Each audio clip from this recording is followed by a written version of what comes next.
하나님의 말씀은 마가복음 10장 13절에서 16절입니다. 사람들이 예수께서 만져주심을 바라고 어린아이들을 데리고 오매 제자들이 꾸짖거늘 예수께서 보시고 노하시어 이르시되 어린아이들이 내게 오는 것을 용납하고 금하지 말라. 하나님의 나라가 이런 자의 것이니라. 내가 진실로 너희에게 이르노니 누구든지 하나님의 나라를 어린아이와 같이 받들지 않는 자는 결단코 그곳에 들어가지 못하리라 하시고 그 어린아이들을 안고 그들 위에 안수하시고 축복하시니라. 아멘. 오늘도 예배에 참여하신 모든 분에게 하나님의 은혜와 평강이 늘 함께 하시기를 바랍니다. 오늘은 어린이 주일이에요. 그런데 어린이를 보기가 참 쉽지 않습니다. 우리 교회 상황도 마찬가지고요. 또 어디서나 어린이를 보기가 쉽지 않은 현실 가운데 놓여 있습니다.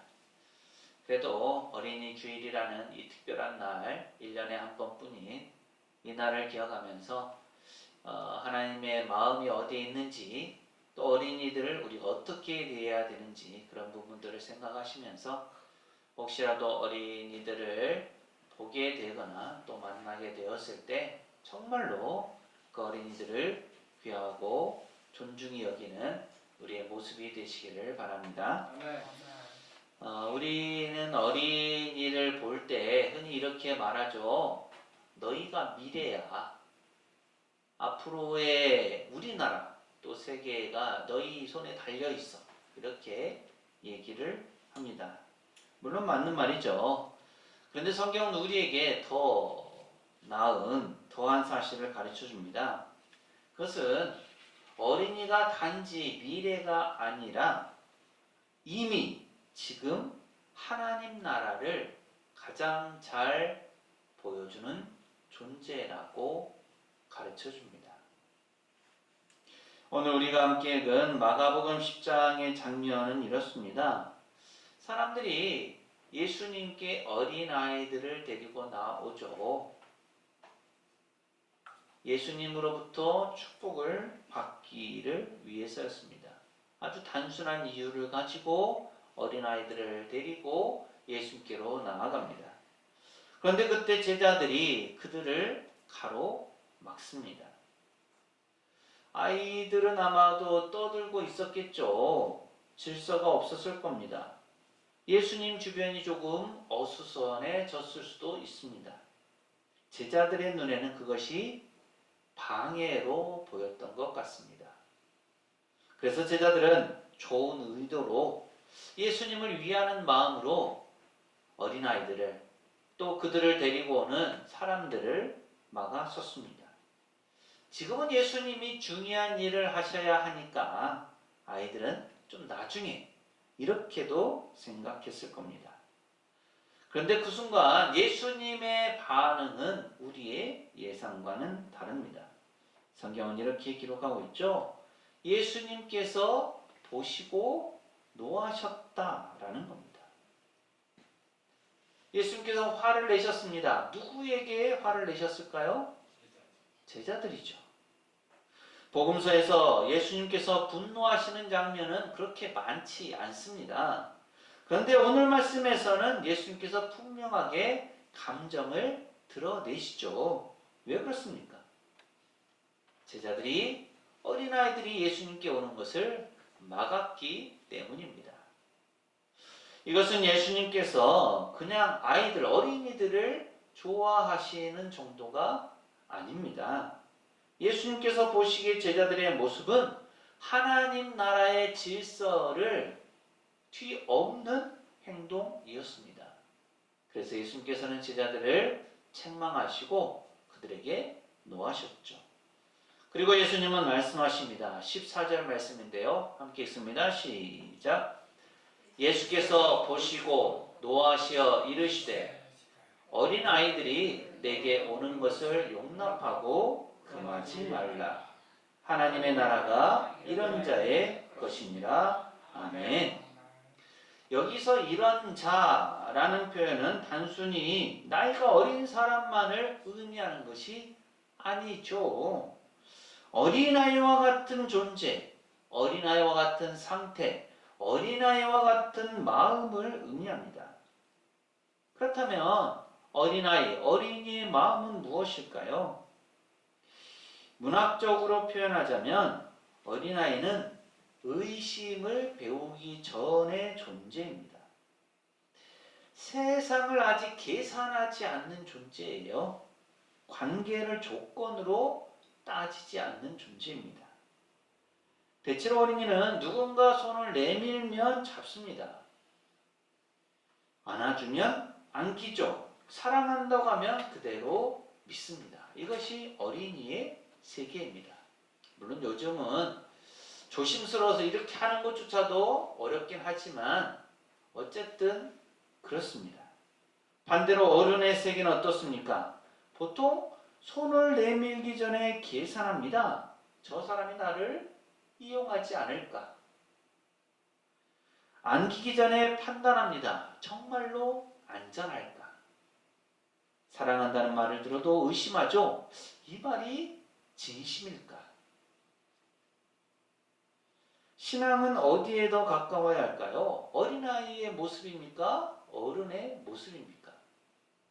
당연히 어른의 모습이 아니라 어린이의 모습이겠죠. 그래서 예수님은 이어서 이렇게 말씀하시죠. 15절 말씀인데요. 함께 읽습니다. 시작. 내가 진실로 너희에게 이르노니 누구든지 하나님의 나라를 어린아이와 같이 받들지 않는 자는 결단코 그곳에 들어가지 못하리라 하시고 아멘. 이 말씀은 매우 강한 표현입니다. 결단코 들어가지 못한다 라는 말씀이죠. 이것은 선택사항이 아니에요. 이렇게 해도 되고 저렇게 해도 되는 것이 아닙니다. 어린아이와 같지 않으면 절대로 하나님 나라에 들어가지 못합니다. 하나님 나라에 들어가는 방식 자체가 어린아이의 방식이라는 거죠. 여기서 우리는 어린아이에 대한 중요한 오해들을 풀어야 합니다. 어린아이와 같은 믿음은 유치한 믿음이 아닙니다. 생각 없는 믿음이 아니죠. 오히려 가장 본질적이고 중요한 믿음입니다. 어린이의 믿음은 단순하지만 얕지 않습니다. 이유 없이 믿는 것이 아니라 전적으로 맡기는 믿음입니다. 마치 깊은 물 위에 떠 있는 것과 같습니다. 수영을 잘해서 물 위에 뜨는 것이 아니라 물을 신뢰하기 때문에 그 물에 자신의 몸을 맡김으로써 뜨는 거죠. 신앙도 마찬가지입니다. 하나님을 완전히 이해해서 믿는 것이 아니라 하나님을 신뢰하기 때문에 자신을 맡기는 겁니다. 우리는 여기서 한 걸음 더 나아가야 합니다. 예수님께서 이렇게 어린이들을 귀하게 여기신 이유는 단지 그들의 이러한 특징들 때문만은 아닙니다. 예수님 자신이 그 길을 걸어 오셨기 때문이죠. 누가복음 2장을 보면 우리는 아주 놀라운 사실을 발견합니다. 하나님의 아들이신 예수님께서 이 땅에 아기로 오셨다는 겁니다. 놀랍지 않으시죠? 너무나 당연하고 또 우리가 너무나 잘 아는 사실이니까 뭐 그런가 보다 이렇게 보실 수 있습니다만 만약 여러분이 하나님이시라면 어떻게 하겠습니까? 하나님이시라면 사람들 앞에 여러분을 어떻게 나타내고 싶으시겠습니까? 권능 있는 모습으로, 완전한 모습으로 능력을 가지고 사람들 앞에 나타나지 않겠습니까? 그런데 예수님은 가장 연약한 모습으로 오셨습니다. 스스로는 아무것도 할 수 없는 존재, 누군가의 돌봄이 없이는 살아갈 수 없는 존재로 이 땅에 오셨습니다. 이것은 단순한 사건이 아니라 예수님의 선언이죠. 나는 연약함을 부끄러워하지 않는다. 나는 의존하는 존재의 삶을 안다. 나는 어린 시절을 귀하게 여긴다. 그리고 누가복음 2장 52절은 이렇게 말씀합니다. 예수는 지혜와 키가 자라가며 하나님과 사람에게 더욱 사랑스러워 가시더라. 이 말씀은 매우 간단하지만 그 안에는 깊은 울림이 있습니다. 예수님도 잘하셨어요. 예수님도 배우셨습니다. 예수님도 사랑을 받으면서 성장하셨습니다. 하나님이신 예수님께서 이런 인간의 성장 과정을 통과하셨다라는 것은 그 과정 자체가 거룩하다라는 의미입니다. 그래서 우리는 어린 시절을 가볍게 여길 수가 없습니다. 오늘 우리의 삶의 모습도 마찬가지죠. 우리에게도 어린 시절이 있었기 때문에 지금 이런 어른의 모습이 있는 겁니다. 어린 시절을 무시하고 어른의 모습만을 추구하는 것은 결코 옳지 않습니다. 나의 어린 시절을 통해서 내가 이렇게 자라왔고 이 자리에 지금 와 있는 거죠.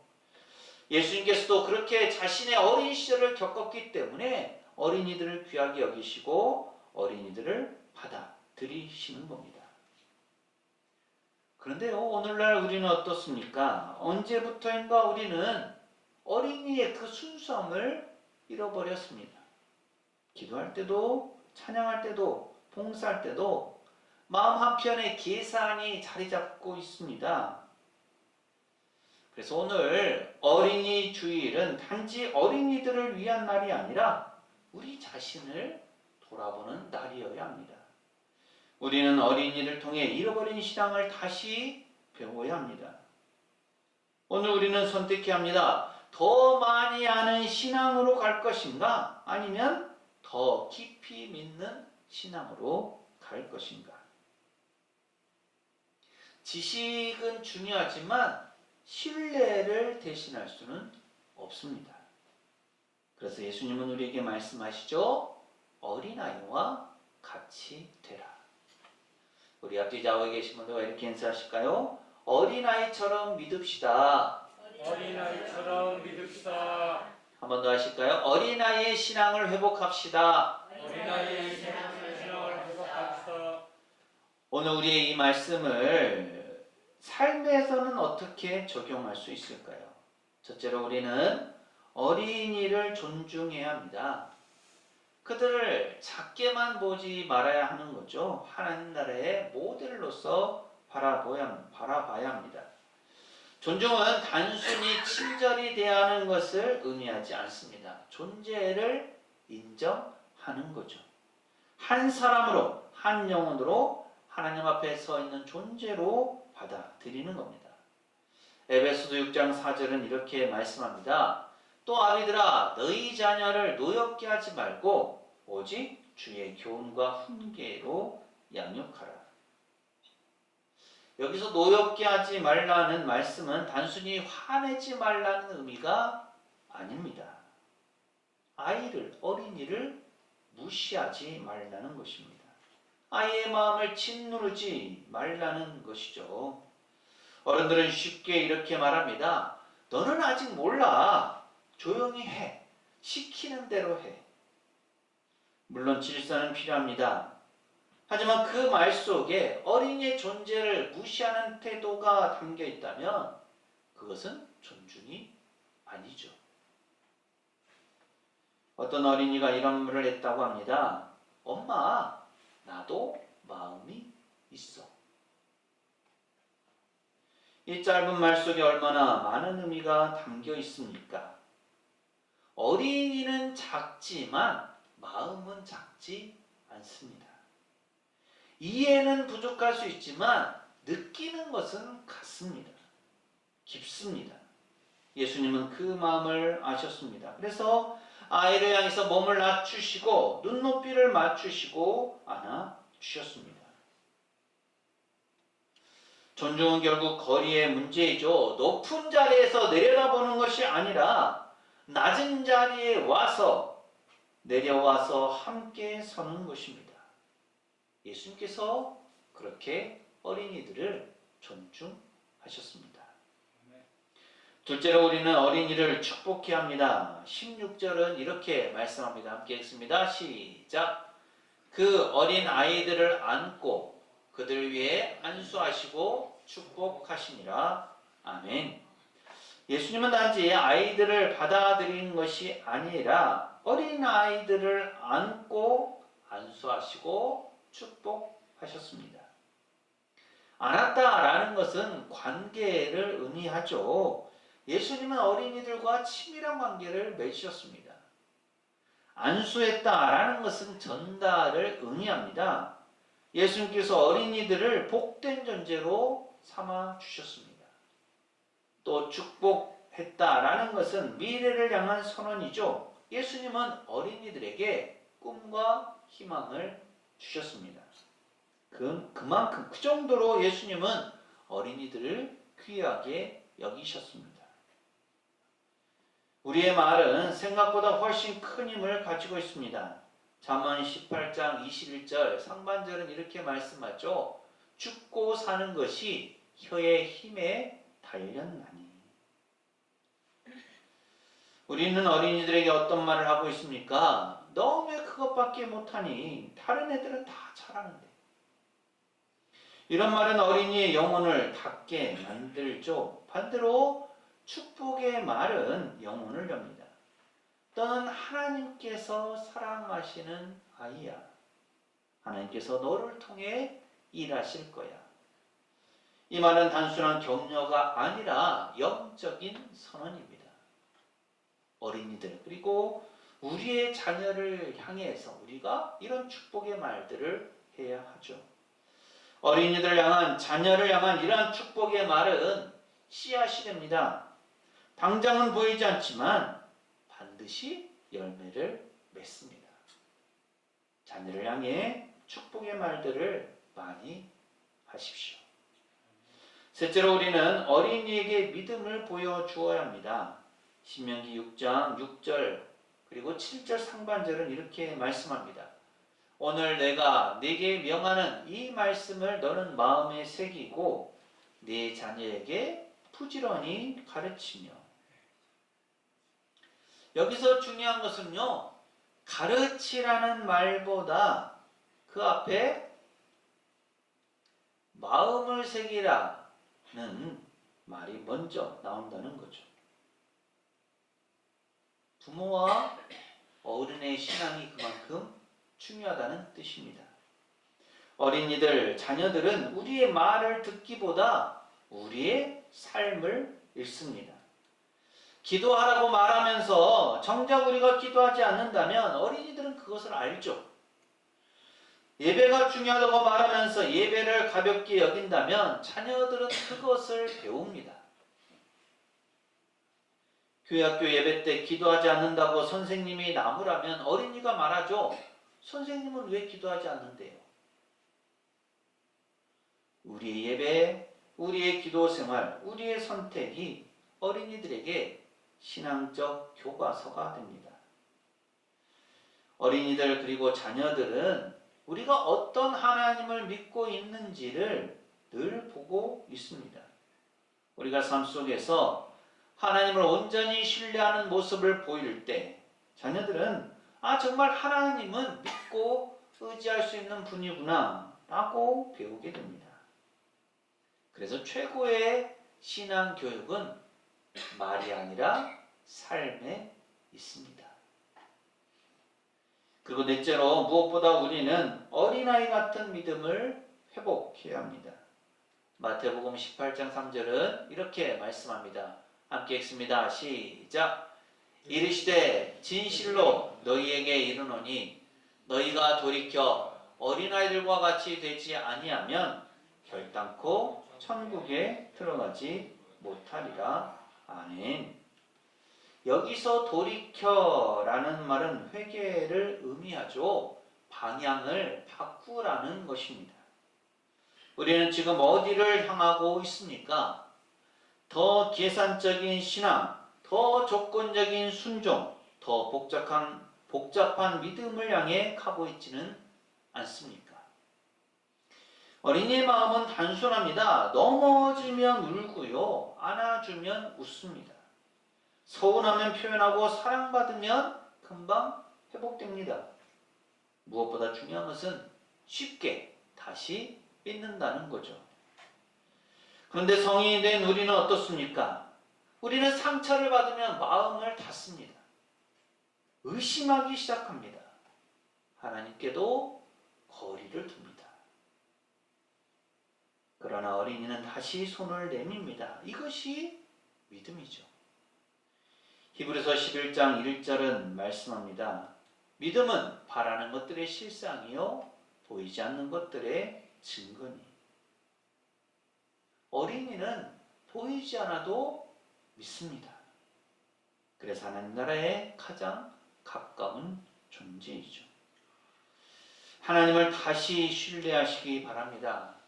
하나님께 다시 맡기시기 바랍니다. 하나님 앞에 단순히 서시기 바랍니다. 러시아의 대문호인 도스토옙스키는 그의 작품 카라마조프가의 형제들에서 주인공 알료샤의 입을 빌려서 이렇게 말했습니다. 사람이 어린 시절부터 간직해온 아름답고 성스러운 추억이야말로 그것이 무엇이든 간에 가장 훌륭한 교육이 될 겁니다. 인생에서 그런 추억들을 많이 갖게 된다면 그 사람은 평생토록 구원받은 셈입니다. 심지어 우리에게 우리의 마음속에 단 하나의 훌륭한 추억이라도 남아 있다면 그 덕분에 언젠가는 구원을 향해 한 발짝 더 다가가게 될 겁니다. 오늘 말씀에서 예수님은 어린이들을 단순히 귀여운 존재로만 여기지 않으셨습니다. 어린이들을 하나님 나라 시민의 표준으로 삼으셨습니다. 오늘 어린이 주일에 어린이들을 품에 안으시고 안수하시고 축복하셨던 그 예수님의 마음을 다시 한번 되새기시기를 바랍니다. 그래서 어린이와 자녀들, 손주들의 존중하고 축복하고 그들에게 신앙의 본을 보여주시기를 바랍니다.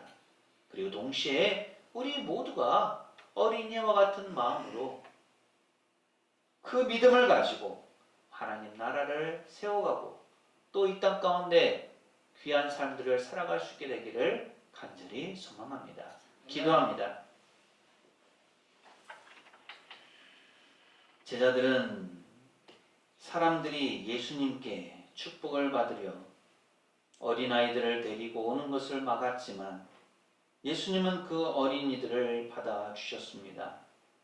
그들을 품에 안으시고 안수하시고 축복하셨습니다. 어린이를 하나님 나라 시민의 표준으로 삼아 주셨습니다. 오늘 어린이 주일을 맞아 어린이들을 다시 한번 생각하면서 저희가 주님의 말씀을 마음에 새기기 원합니다. 예수님처럼 어린이들, 자녀들, 손주들을 존중하고 축복하고 그들에게 바른 신앙의 본을 보이고 저희 또한 어린이와 같은 마음, 그 믿음을 가지고 세상을 살아가게 하옵소서. 그래서 하나님 나라의 백성, 하나님의 자녀로서 부끄럽지 않은 저희의 모습, 저희의 신앙과 삶이 되게 하옵소서. 아멘. 어린이를 품에 안으시고 축복하신 예수님 이름으로 기도합니다. 아멘. 예수님은 어린이들을 품에 안으시고 안수하시고 축복하셨습니다. 어린이들을 천국 백성의 표준으로 삼으셨습니다. 하나님의 자녀된 우리에게도 어린이와 같은 이런 믿음이 있어야 합니다.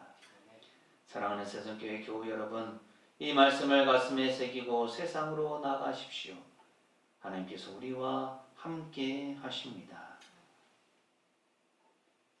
지금은 우리 주님 예수 그리스도의 은혜와 아버지 하나님의 무한하신 사랑하심과 보혜사 성령님의 충만 교통하심이 어린이와 같은 마음, 순전한 믿음을 가지고 하나님의 자녀, 하나님 나라의 백성으로 살아가기를 소망하는 세상계 모든 교우들의 삶과 가정과 생업과 사역 위에 이 한 주간의 모든 생활 가운데 오늘 예배 참여한 모든 이들과 우리 교회 위에 영원토록 함께 하시기를 간절히 축원하옵나이다. 아멘.